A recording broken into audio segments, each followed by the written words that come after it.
Halo semuanya, perkenalkan kami dari kelompok 7. Di sini kami akan membahas bab 5 mengenai utang dan perekonomian Indonesia dari G sampai dengan M.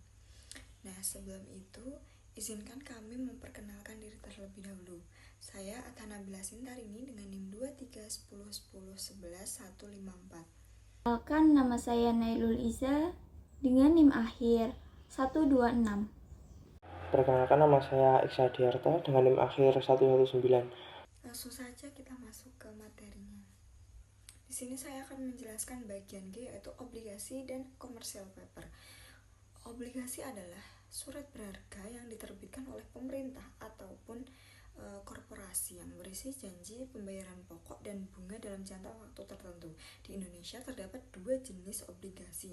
Yang pertama yaitu obligasi pemerintah. Itu termasuk surat utang negara atau SUN dan surat berharga syariah negara atau SBSN. Itu pemerintah biasanya menggunakan untuk menutup defisit anggaran, membiayai proyek infrastruktur dan menjaga stabilitas fiskal. Yang kedua ada obligasi korporasi. Itu diterbitkan oleh perusahaan swasta ataupun BUMN sebagai alternatif pendanaan selain dari perbankan. Nah, obligasi sendiri itu memberikan keuntungan bagi investor dalam bentuk bunga atau kupon, dan bagi penerbit sebagai alat pembiayaan jangka panjang dan resiko yang relatif terukur. Yang selanjutnya yaitu ada commercial papers atau instrumen utang dalam jangka pendek. Nah, commercial paper atau lebih disebut CP itu adalah surat berharga berupa promise tidak berstandar atau unsecured promissory notes yang diterbitkan oleh perusahaan untuk memenuhi kebutuhan dalam jangka pendek. Nah, biasanya dalam jangka waktu kurang dari 270 hari di Indonesia, CP itu mulai berkembang sebagai alternatif pembiayaan non-bank. Nah, terutama setelah Otoritas Jasa Keuangan atau OJK mengeluarkan regulasi pada 2020 untuk memperkuat tata kelola penerbit CP atau commercial papers. Commercial papers mempunyai kelebihan. Yang pertama itu ada proses penerbitan relatif cepat. Yang kedua ada biaya pendanaan yang lebih rendah dibanding pinjaman bank. Yang ketiga ada menambah diversifikasi sumber pendanaan perusahaan. Namun CP memiliki resiko likuiditas dan kredit yang tinggi karena tidak dijamin dan sangat beruntung pada reputasi penerbit. Terima kasih. Saya akan menjelaskan poin H, yaitu jenis obligasi berdasarkan penerbitan. Jenis obligasi berdasarkan penerbitan itu ada 3. Yang pertama, obligasi pemerintah. Yang kedua, obligasi korporasi. Yang ketiga, obligasi daerah. Yang pertama, obligasi pemerintah diterbitkan oleh pemerintah pusat yang dimana dianggap lebih rendah resiko karena dijamin oleh negara. Contohnya, obligasi negara retail.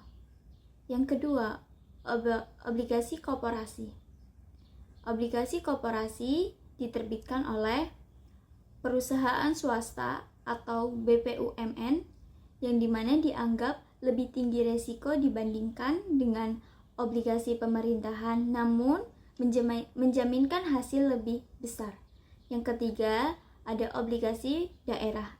Umumnya, obligasi tersebut untuk membiayai proyek pembangunan daerah. Selanjutnya I. Tingkat bunga obligasi dalam keuntungan serta kerugian membeli obligasi dalam mata uang asing. Tingkat bunga atau mengembangkan yang dibayarkan secara berkala kepada pemegang obligasi. Keuntungan membeli obligasi dalam mata uang asing. 1. Potensi imbalan hasil lebih tinggi jika suku bunga negara penerbit tinggi. Yang kedua, diverifikasi investasi. Yang ketiga, bisa menggunakan saat nilai tukar mata uang asing menguat terhadap rupiah.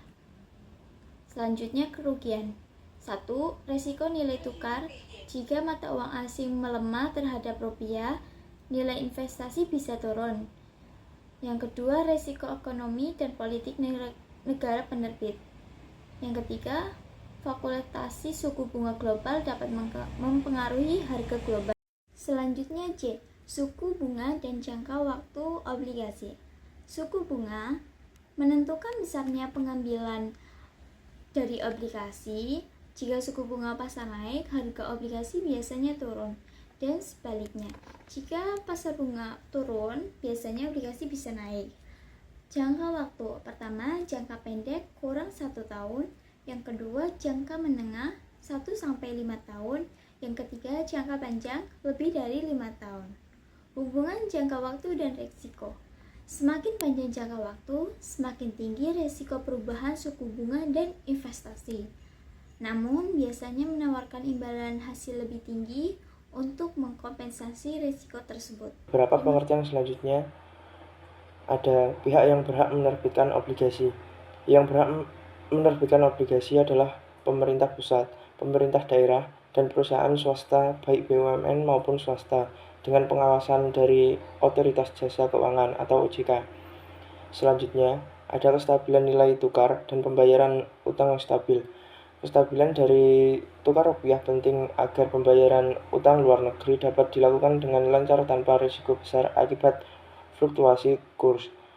Pemerintah dan Bank Indonesia berupaya menjaga nilai tukar agar utang dapat dibayar tepat waktu dan ekonomi tetap stabil. Yang terakhir, ada kondisi ketika perusahaan multinasional tidak menyimpan kepemilikan devisa di perbankan.